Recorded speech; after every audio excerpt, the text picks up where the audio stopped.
Bismillahirrahmanirrahim. Assalamualaikum warahmatullahi wabarakatuh. Apa kabar anak umi yang soleh dan soleha? Insya Allah semuanya dalam keadaan sehat ya nak. Tidak lupa untuk selalu berdoa, semoga kita semua selalu dalam lindungan Allah. Amin ya rabbal alamin. Baiklah, setelah kemarin 1 pekan kita tidak ada kegiatan belajar mengajar, maka pada pekan kali ini kita mulai lagi kegiatan daringnya. Di sini Umi akan menjelaskan masih pada tematik tema A ya nak, tetapi pada subtema 2 dan pembelajaran 2. Bagaimana? Sudah siap belajar semua? Iya. Baiklah, pembelajaran hari ini Bahasa Indonesia, SBDP, dan Ilmu Pengetahuan Alam. Untuk Bahasa Indonesia, yaitu membuat karangan dengan mengembangkan ide pokok di setiap paragraf. Untuk SBDP, membuat cover atau sampul buku. Untuk ilmu pengetahuan alam adalah menjelaskan alat gerak dan fungsinya pada manusia. Masuk ke pembelajaran bahasa Indonesia. Membuat karangan dengan mengembangkan ide pokok di setiap paragraf. Jadi, apa itu karangan? Karangan adalah suatu bentuk karya tulis yang dibuat seseorang untuk mengungkapkan pikiran atau gagasan dan menyampaikannya kepada para pembaca. Sedangkan untuk ide pokok atau gagasan pokok sendiri adalah gagasan yang mendasari terbentuknya suatu paragraf. Biasanya gagasan ini dapat kita temukan dalam kalimat utama atau kalimat pokok. Langkah-langkah mengembangkan ide pokok menjadi sebuah paragraf. Di sini ada 4 langkah.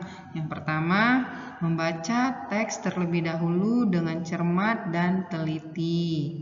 Yang kedua, menentukan ide-ide pokoknya. Kemudian, membuat kerangka teks. Dan yang terakhir, ringkas teks hingga menjadi sebuah paragraf.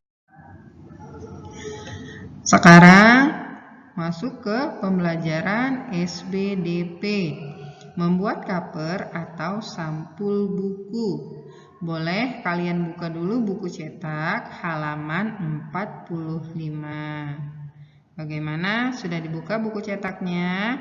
Kemudian lihat halaman 45. Cover atau sampul buku itu merupakan contoh dari gambar ilustrasi yang bertujuan memberikan gambaran tentang imajinasi penulis sehingga pembaca memiliki imajinasi yang kurang lebih sama dengan imajinasi penulisnya.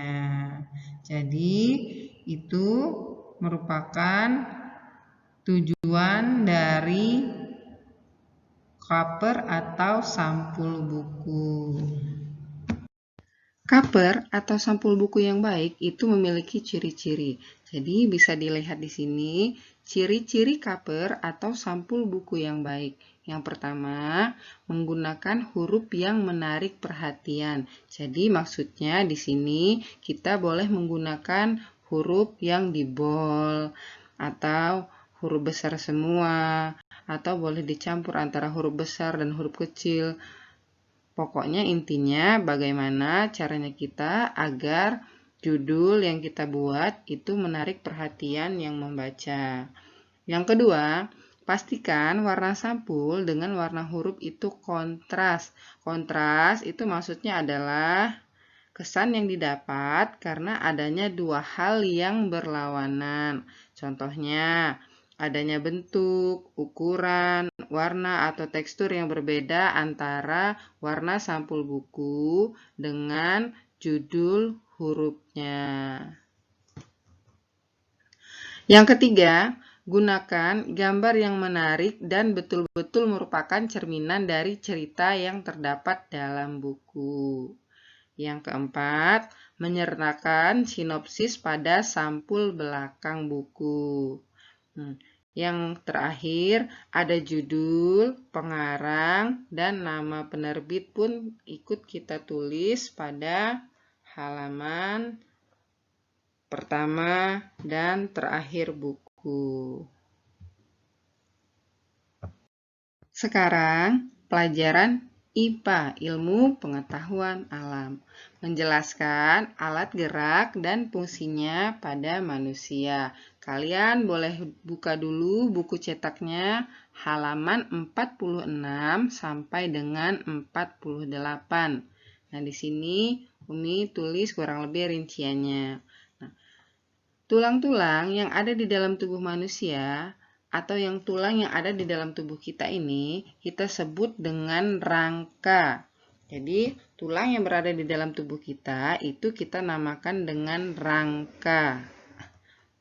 Apa yang akan terjadi ketika tubuh kita tidak mempunyai tulang atau rangka? Coba bisa kalian bayangkan ketika tubuh kita tidak memiliki tulang di dalamnya. Apa yang akan terjadi? Pasti kita tidak akan mempunyai bentuk yang sempurna. Karena apa? Karena kita tidak akan dapat berdiri. Kemudian tubuh kita bentuknya tentunya tidak akan beraturan. Dan tubuh kita akan elastis seperti karet, meliuk kemana-mana ketika ditarik karena tidak memiliki rangka di dalam tubuh. Jadi, coba kalian lihat apa fungsi rangka pada manusia. Ya, Umi jelaskan pada slide berikutnya ya, Nak. Dilihat di sini, fungsi rangka tulang kita. Yang pertama, memberi bentuk dan menegakkan tubuh pada manusia. Kemudian, yang kedua, melindungi organ tubuh yang penting seperti rangka pada dada. Memiliki fungsi untuk melindungi paru-paru dan jantung. Jadi, jantung yang ada di dalam tubuh kita itu dilindungi oleh rangka pada dada. Kemudian, rangka pada kepala itu untuk melindungi otak, bola mata, hidung, dan saluran pernapasan bagian atas. Yang ketiga, tempat pembentukan sel darah merah. Komponen-komponen sel darah merah itu berasal dari rangka tubuh. Fungsi rangka ini memberikan tempat sebagai pembentukan darah merah dan darah putih. Biasanya, rangka yang mampu menjadi tempat pembentukan sel-sel darah ini pada tulang pipa dan tulang paha. Yang keempat, sebagai alat gerak pasif. Nah, rangka merupakan alat gerak pasif karena sifatnya hanya sebagai tempat melekatnya otot. Apa itu ototnya? Tentunya kalian sudah tahu, otot adalah daging. Jadi, untuk bahasa ilmiahnya, daging itu kita sebut dengan otot.